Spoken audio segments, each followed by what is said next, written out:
Dear colleagues, in an increasingly complex geopolitical context, the European and African continents share mutual challenges and concerns.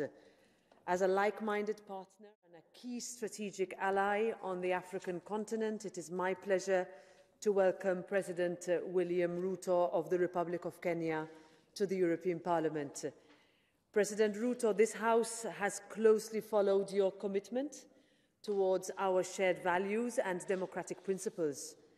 Your active engagement in strengthening multilateral institutions, your pivotal role in upholding the rules-based international order in times of war, contributing to international burden sharing, whether by hosting refugees or by backing peace-building and police missions across the world. We have also seen Kenya's influential role in amplifying Africa's concerns on climate change. The summit, organized recently in Nairobi, the first Africa Climate Summit, underlined our shared vision on international climate diplomacy and decarbonization. The European Union is committed to the transition towards renewable energy sources, and I am convinced that we will share the needed leadership when implementing the global gateway projects on green hydrogen. Kenyans can be proud of their democracy, of their vibrant civil society, of their pluralistic and free media. And because you are here amongst allies and friends, allow me a moment to emphasize the crucial link between democracy and human rights in building inclusive societies. This means embracing diversity, including on sexual orientation, protecting minorities, and addressing inequalities. One last word on trade. Let me commend you on the conclusion of the negotiations to establish an EU-Kenya economic partnership agreement, which is due to be signed next month. This House stands ready to play a positive and constructive continued role in strengthening our cooperation. Dear President Ruto, the floor is yours.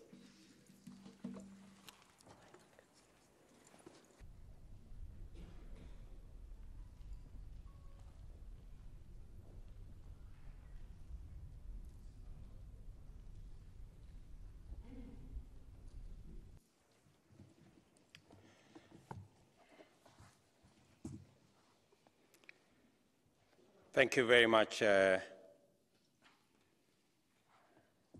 Madam President, members of the European Parliament, ladies and gentlemen. I am truly honored to stand before you today in this esteemed chamber. Your invitation to address this assembly, symbolizing the unity and diversity of Europe, is a privilege I hold in high regard. I extend my heartfelt thanks to all of you, the distinguished representatives of 450 million citizens across 27 member states. Madam President, I am particularly grateful for your gracious welcome, which reflects the spirit of solidarity and cooperation that this assembly embodies. This eminent institution plays a critical role in shaping policies and decisions that affect not only Europe, but also its partners around the world, including Kenya. Let me express my sincere gratitude for your support in the imminent conclusion of the Economic Partnership Agreement between the European Union and Kenya. This is a major leap forward in our trade and economic relationship. The EU remains one of our most important trading allies, accounting for more than a fifth of Kenya's global exports. I must emphasize the impact of this agreement extends far beyond trade statistics. It opens a world of opportunities, facilitating not only the exchange of goods, but also ideas and innovations. It is a bridge between people and cultures and continents. These are difficult times, no doubt. We find ourselves amidst a formidable storm of challenges, each not only complex in its own way, but also deeply interconnected. New and renewed international conflict and wars, as witnessed most recently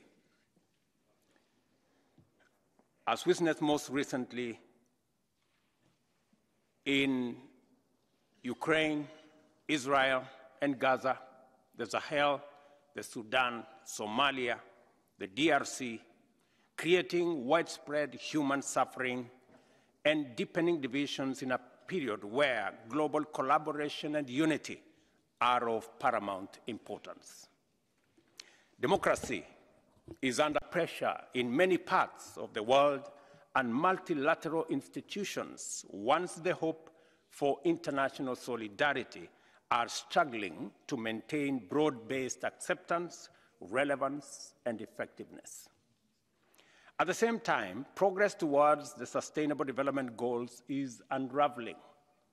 Rising interest rates and looming debt distress make it much harder for countries to address their own socioeconomic challenges. High cost of living, fiscal strain, and migration are weakening international solidarity. And most existentially, the world, as a UN Secretary General reminded us recently, is literally on fire. The era of global boiling. It used to be global warming, emphasizing the severe and escalating impact of climate change.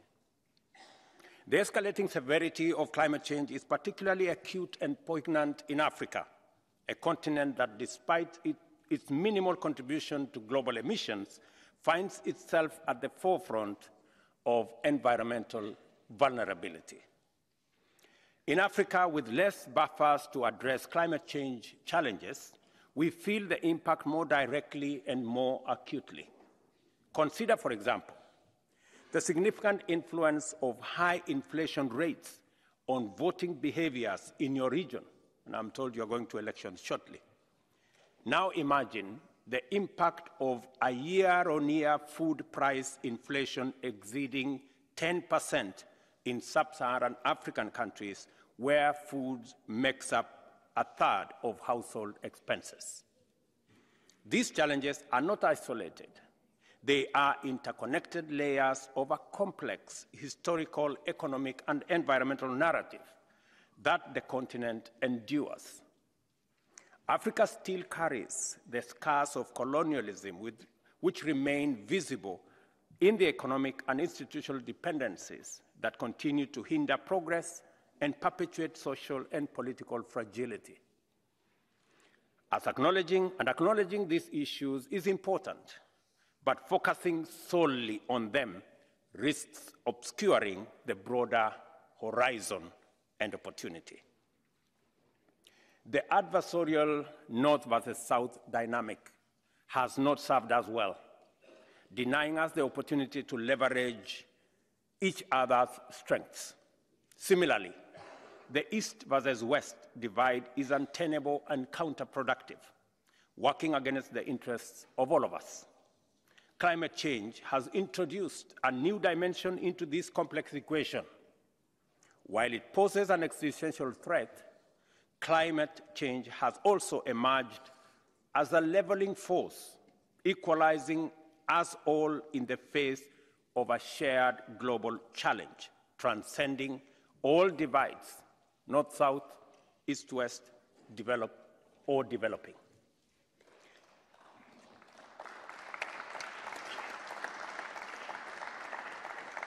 Collectively, therefore, we have the means to make progress. Advanced technology, robust financial systems, and dynamic markets, alongside pioneering advantages in various sectors, are key assets of the global North. Historically, the global South has played a vital role in supporting North's industrialization by providing raw materials and markets. Now, as we navigate a new era of global interdependence, this needs to evolve into a reciprocal relationship, a shift towards a more balanced and equitable global partnership with the deliberate transfer of technologies and intentional flow of capital to the Global South. And to this also means a seat at the table to look for solutions that work for all of us in a spirit of cooperation and mutual understanding. Thus, it is essential to reassess long-standing assumptions that sometimes are not true, rethink perceived barriers, and question default decisions. We need to be bold and strategic, and also take the decisive step towards structural shift required to fulfill the 2030 Agenda for Sustainable Development and keep global warming at 1.5 degrees centigrade. This was precisely the premise of the inaugural Africa Climate Summit that I hosted in Nairobi in September. The summit provided a platform not just to discuss the challenges we face, but to view them through the lens of solutions and opportunities. Therefore, I'm hopeful because there exists a real opportunity, an opportunity to reach sustainable, equitable prosperity for all of humanity, an opportunity for the European Union to accelerate its race to net zero, decarbonize its industry, and build the economy of the future, and an opportunity for Africa to provide security and stability for all Africans while taking its rightful place in the 21st century economy. The Africa Climate Summit culminated in the Nairobi Declaration, which sets out the vision and a pathway for Africa to be a vital part of the global solution to the existential climate change challenge that we all face. The declaration captures the consensus of the African government leaders for climate-positive growth. We have the world's biggest untapped renewable energy potential, the youngest and fastest growing workforce and human capital, and relevant natural resources and assets. 60%, for example, of the world's best solar potential is in Africa, as well as 60% of the remaining unused arable land in the world. These assets create an inherent ability for Africa to produce green from the start, cost-competitive products and services, and to provide some of the highest quality carbon removal services anywhere in the world. When it comes to green economy, our reality is marked differently from that of Europe. Over 600 million Africans are deprived of access to energy, a fundamental prerequisite for dignified living and the provision of basic yet vital services like health and education. Adding to this is the fact that almost 1 billion Africans lack access to clean cooking. While the global narrative often emphasizes energy transition, for most of Africa, it is about energy growth, energy expansion, and energy access. It follows that how Africa takes on this challenge will matter a great deal both regionally and globally. It will matter whether Africa can transform into a green powerhouse that helps the world decarbonize. Equally important is the focus on providing education and opportunities for youth of Africa. By investing in education and skills development, in our young population, Africa can create a vibrant, self-sustaining economy that offers its youth compelling reasons to build their future at home in Africa. This approach, underpinned by structured migration, can alleviate the pressure on regions like Europe, which increasingly rely on economic migrants to maintain their standards of living. Adopting this agenda is not just a choice, but a necessity. The alternative, which neglects Africa's development and industrialization and fails to invest in the young generation, is not, members, a viable option. Allow me to illustrate with a few tangible examples of how our strategies and interests converge. In Kenya, for example, we already have a 92% green grid. Our challenge is not how to get that to 100%, because we will. Rather, our challenge is how to grow it from its current size of just 3 gigawatts, which is, I'm told, less than 25% of the Paris metropolitan area for a country with 5 times as many people. We want to grow our grid to 100 gigawatts by 2050 so that it can power green industrialization and create prosperity through green growth. In June this year, this very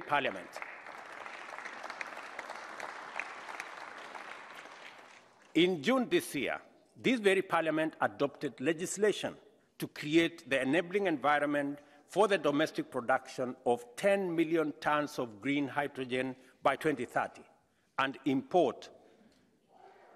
import of a similar amount in order to green EU's industry. African countries are recognized as potential producers of this green hydrogen, and we welcome the collaboration. Kenya, for example, is developing a plant to produce green fertilizer, which will reduce our import dependency, and we have an opportunity to export green hydrogen from our geothermal resources to Europe. Another EU-relevant example is bauxite. Africa currently mines 25% of the world's bauxite, yet exports almost all of it in raw material.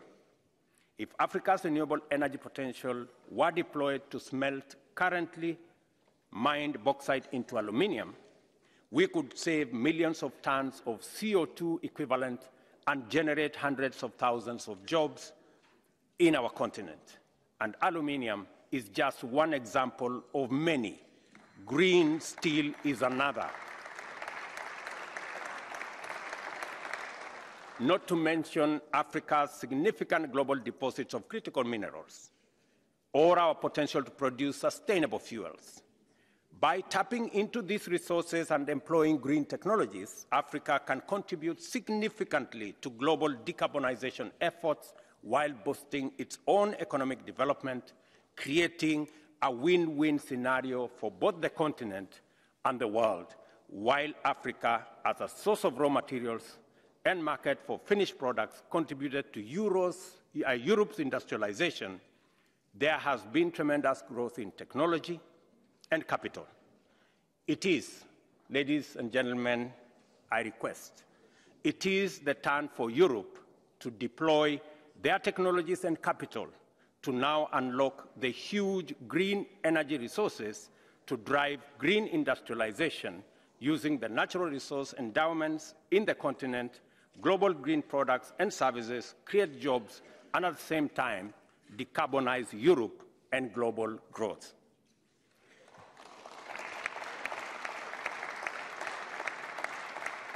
Indeed, I could devote much more time to unfolding the vast richness of our continent.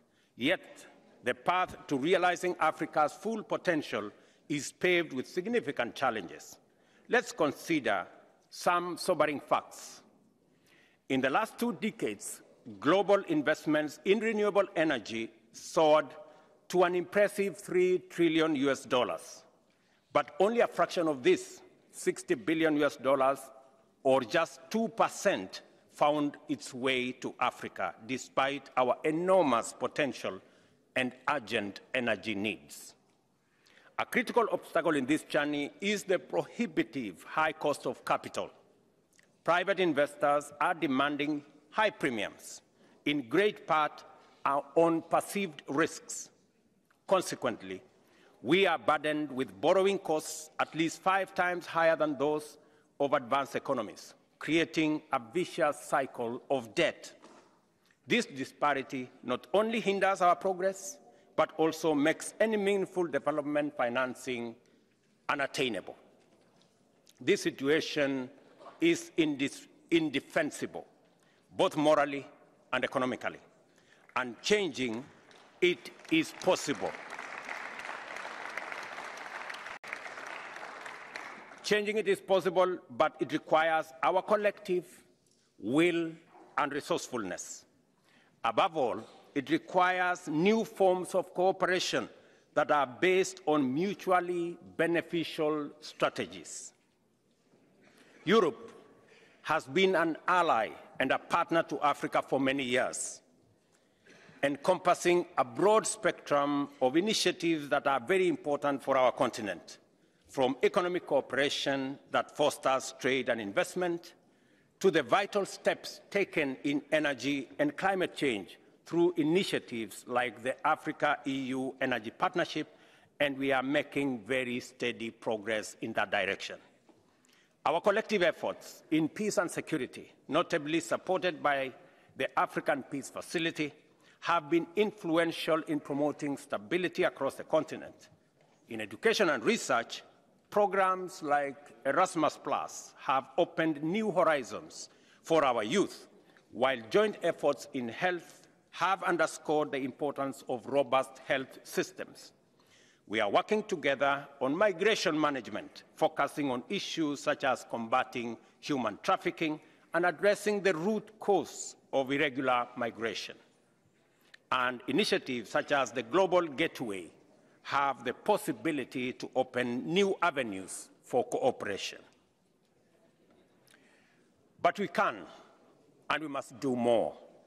Above all, we must remain alert to the risk of conflict, as tensions and disagreements can escalate rapidly with far-reaching and costly consequences. The conflict in the heart of Europe, something unimaginable in the 21st century, underscores this reality. In the face of such challenges, the role of Kenya as a stable democracy and an anchor state for peace and security in the region becomes increasingly significant. As the Africa Union mission in Somalia is concluding, Kenya as a frontline state will continue our support and collaboration with the government in Somalia to fight against terrorism. This ongoing commitment is crucial for maintaining regional stability, and we count on the EU bilateral support for our efforts in this regard. In another part of the world, the situation in Haiti highlights the global nature of security challenges.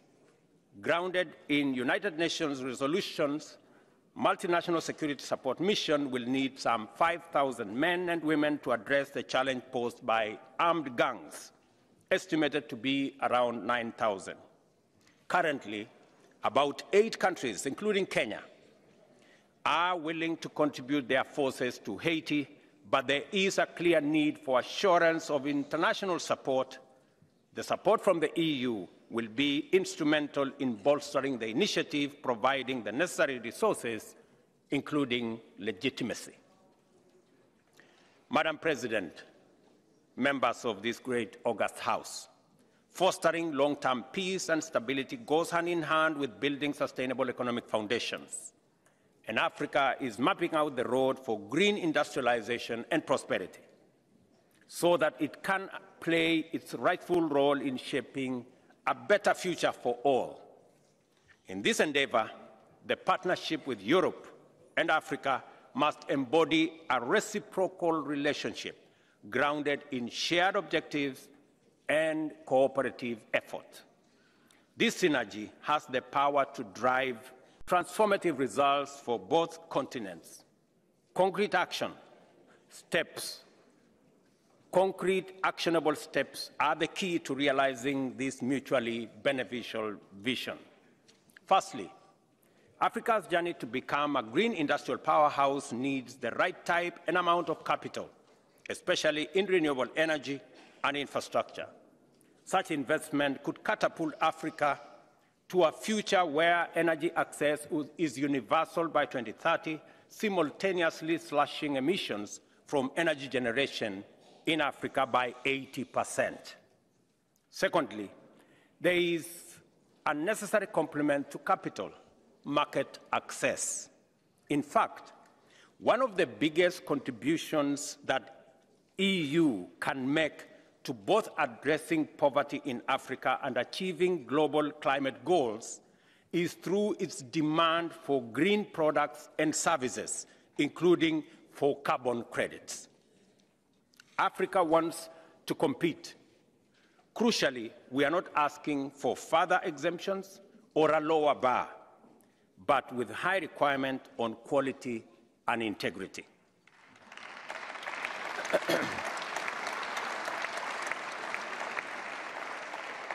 Thirdly, the EU has a golden opportunity to leverage high-quality African carbon credits that conserve and expand natural carbon sinks, reduce emissions, and remove atmospheric carbon. These days, not a week goes without an expose about bad carbon credits. And while issues exist in the market, it is important to not lose sight of one of the core drivers. The current price of 50 cents to a few dollars per ton in the voluntary market is simply impossible to generate quality credits. In the Nairobi Declaration, we committed to leaning forward in increasing the bar on quality and integrity on carbon and other relevant effects of this project. It will be that much easier to do so with the prospect of market access. In Kenya, the draft carbon markets regulation is in the final stage of finalization. And we believe that using this carbon credit instrument, we can create resources to not only expand our growth, but also decarbonize global growth. Fourthly, aligning European concessional and multilateral capital with Africa's climate agenda is also an economic idea. It is about phasing down climate incompatible funding to shift them towards climate action, unlock much more concessional finance, and lower risks. Here I invite the European Investment Bank to play a bigger role in Kenya and on the continent with its expertise and resources. And finally, African economies are constrained by lack of appropriate and sufficient finance and investment. As African countries, we pay 5 times as much for our debt as would pay if the multilateral development banks were appropriately capitalized.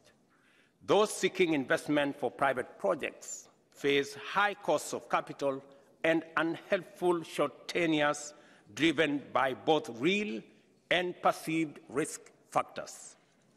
We face a chokehold on a vicious cycle. As countries, our ability to invest consistently and strategically in basic infrastructure, social services, and skills development is severely hampered. And lack of that investment contributes to the high-risk premiums and makes it harder for private projects to become viable and attractive. This is a very strong list of proposals to reform the international financial architecture. We support this and more, and we are in good company.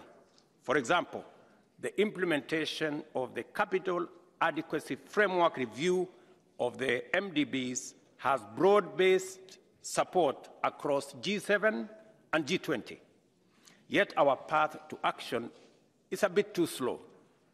I call on all of us to accelerate and expand these measures, such as with the tax working group we are launching with France at the COP28 next month.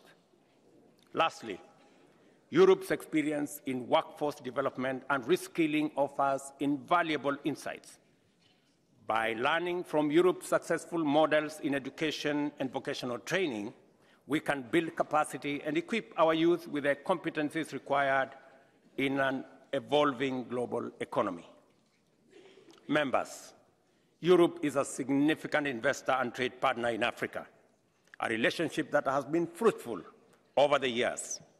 Our collaborative efforts have helped generate millions of jobs and enhance livelihoods across the continent. This partnership is not only a cornerstone of our past and present, but it is also crucial for our future. I extend a warm invitation to European companies, institutions, and organizations to explore the many opportunities our continent has to offer.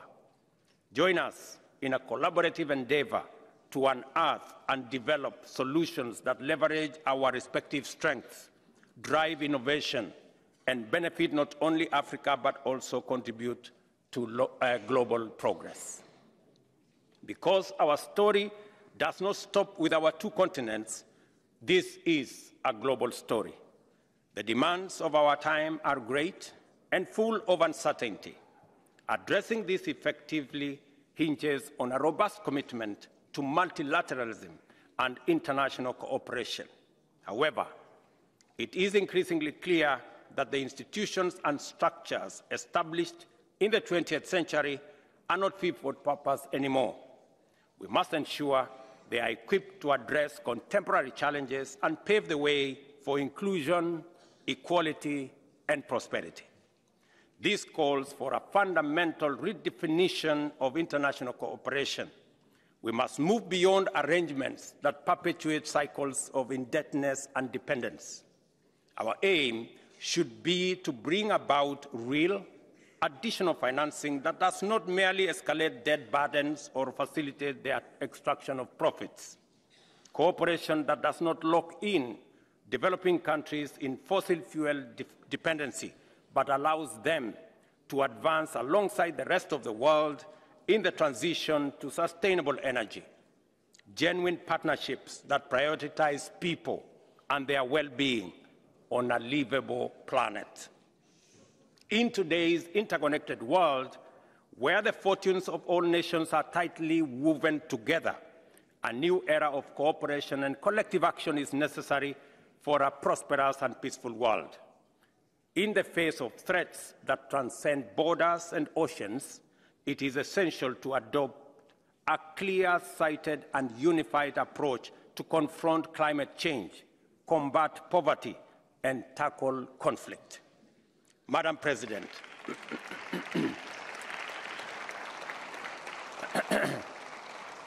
Madam President, honorable members, the annals of history are replete with instances where collective action has achieved what no single nation could accomplish alone.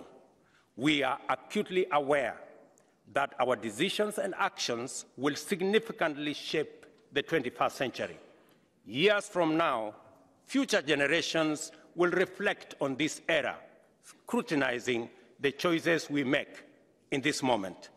Let it be said that we were visionary, not just preoccupied with the present, but deeply invested in the future.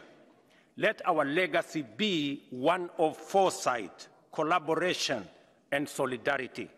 Let us be guided by a deep commitment to ensuring a prosperous, equitable, and sustainable world for those who will follow our footsteps. I thank you.